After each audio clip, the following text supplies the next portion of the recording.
لا تعدل عما أمر الله به.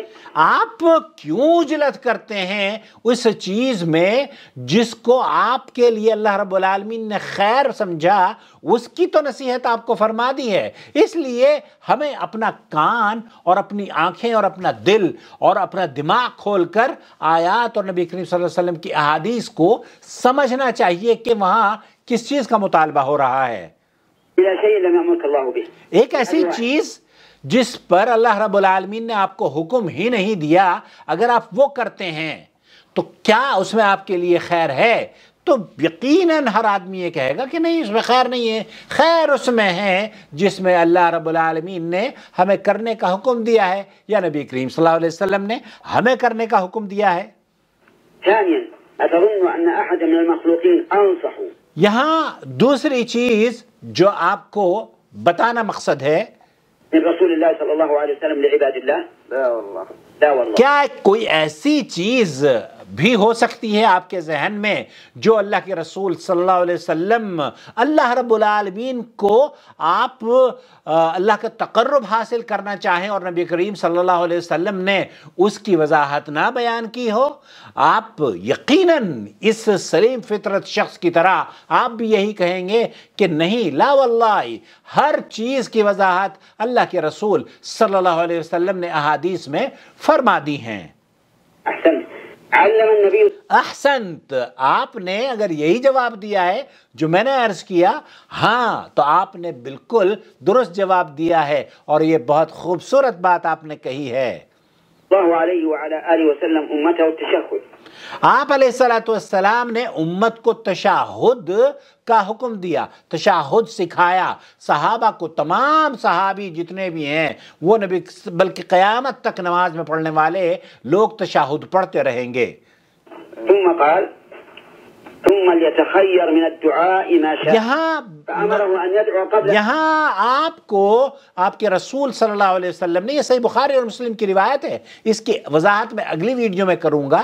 تو یہ صحیح بخاری اور مسلم کی روایت ہے. آپ علیہ السلام نے غالباً عبداللہ بن مسعود کو تشہد سکھایا اور تشہد سکھانے کے بعد یہ فرمایا کہ پھر اب آپ جس چیز کو چاہتے ہو، کوئی قید نہیں لگائی نبی کریم صلی اللہ علیہ وسلم نے، یہ نماز کی بات کی جا رہی ہے. جس چیز کو چاہتے ہو، جو چیز آپ اپنے رب سے مطالبہ کرنا چاہتے ہو، وہ رب سے مانگ لو. اب آپ سنیے اگلی گفتگو جو شیخ صاحب فرما رہے ہیں.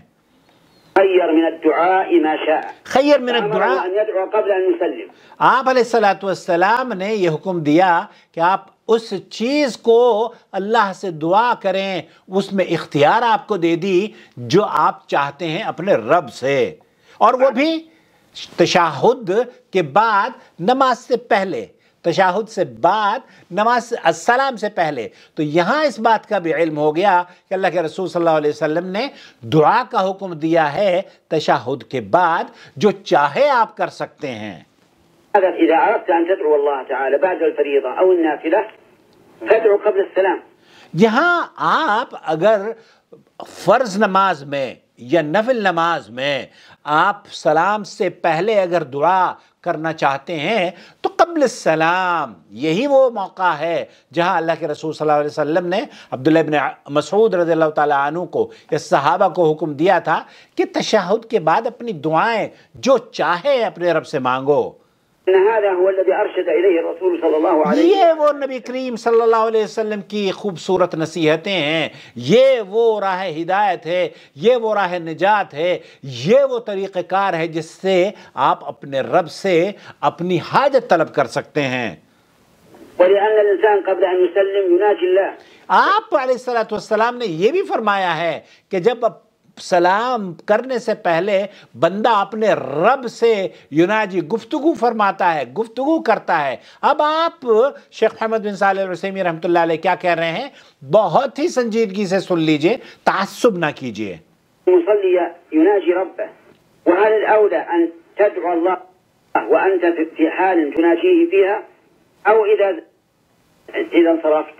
اذا انصرفت. تو آپ جب اللہ رب العالمین سے نماز میں مخاطب ہوتے ہیں تو مجھے یہ بتائیے، جب رب العالمین آپ سے مخاطب ہے، آپ اس کے حضور میں اپنی ردات پیش کر رہے ہیں، اپنی حاجات پیش کر رہے ہیں، تو اس وقت آپ کو اپنی طلب، اپنی حاجت، اپنی دعا، اپنی ضرورت کو بیان کرنا چاہیے، یا وہ جو تسلسل ختم ہو جاتا ہے جس کی ضمانت نبی کریم صلی اللہ علیہ وسلم نے گارنٹی دی ہے کہ ہاں یہاں اس وقت آپ کا رب آپ سے گفتگو فرما رہا ہے۔ نماز کو اللہ کے رسول صلی اللہ علیہ وسلم نے فرمایا ہے کہ قسمت صلاۃ، میں نے، حدیث قدسی ہے کہ میں نے نماز کو 2 حصوں میں تقسیم کر دیا ہے۔ خاص طور پر سورہ فاتحہ کے بارے میں یہ حدیث موجود ہے۔ جو لوگ سورہ فاتحہ نہیں پڑھتے وہ بڑی دعا سے محروم رہتے ہیں۔ سورہ فاتحہ کا آدھا حصہ دعا ہے اور آدھا حصہ آپ کے اور میرے لیے ہے۔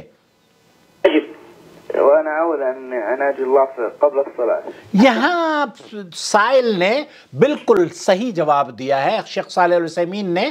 اگر مجھے موقع ملتا تو میں آپ سے بھی یہی پوچھتا ارشاد بھائی کہ آپ کو جب اللہ رب العالمین، اللہ کے رسول صلی اللہ علیہ وسلم نے یہ فرمایا ہے کہ اپنے رب سے اس وقت مطالبہ کرو، اس وقت درخواست کرو، اس وقت اپنی دعا کرو جب کہ آپ محو گفتگو ہوں، جب کہ آپ اپنے رب سے مناجات کر رہے ہوں، جب کہ آپ اپنے رب سے وہ کمیونیکیشن کا جو سلسلہ ہے وہ جاری اور ساری ہو۔ اب جب آپ نے سلام پھیر لیا تب تو وہ رابطہ منقطع ہو گیا۔ وہ نماز کا حصہ جس میں اللہ کے رسول صلی اللہ علیہ وسلم نے فرمایا ہے کہ یہ وہ دعا کا موقع ہے جب کہ آپ کو دعا کرنی چاہیے، جو جی چاہے دعا کیجئے۔ تو سائل یہ کہہ رہا ہے کہ جناب میں تو یہ پسند کرتا ہوں کہ میں اس وقت دعا کروں جس وقت میں اپنے رب سے کمیونیکیشن ہماری جڑی ہوئی ہو، بلکہ اس کے بالکل برعکس میں یہ پسند کروں گا کہ سلام سے پہلے ہی دعا کر لوں۔ اب شیخ صاحب ان کو کیا کہہ رہے ہیں؟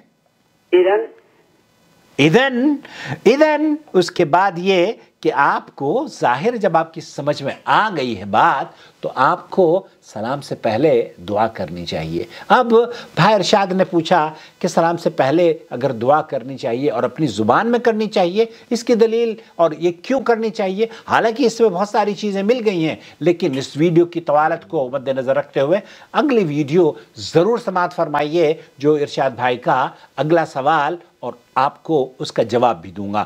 براہ کرم چینل کو سبسکرائب کر لیجئے، ویڈیو دوسروں کے ساتھ شیئر کیجئے، لائک کیجئے، اور یقین جانیے اس ویڈیو کو اگر آپ دوسروں تک شیئر کریں گے تو یہ صدقہ جاریہ میرے لیے بھی ہوگی، آپ کے لیے بھی ہوگی، اور ایک شخص جو رب کو دعا کرے گا ایسے وقت میں جب کہ وہ سلام سے پہلے اپنے رب سے مناجات کر رہا ہوتا ہے تو انشاءاللہ تعالیٰ اس کی دعائیں بھی قبول ہوں گی، اور دعائیں جب قبول ہوں گی تو میرا اور آپ کا حصہ اور اس چینل کا حصہ یقیناً اس میں صدقہ جاریہ کے طور پر شامل ہوگا۔ اپنا خیال رکھیں، اور اس چینل کو سپورٹ کرنے کے لیے جوائن ممبرشپ کے دروازے گوگل نے کھول دیے۔ براہ کرم اس چینل کی ممبرشپ اسکیم سے جڑ جائیے تاکہ میں آپ کو اس طرح کی قیمتی ویڈیو زیادہ سے زیادہ فراہم کر سکوں۔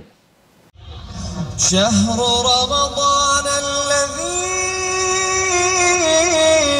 انزل فیہ القرآن هدى للناس وبينات من الهدى والفرقان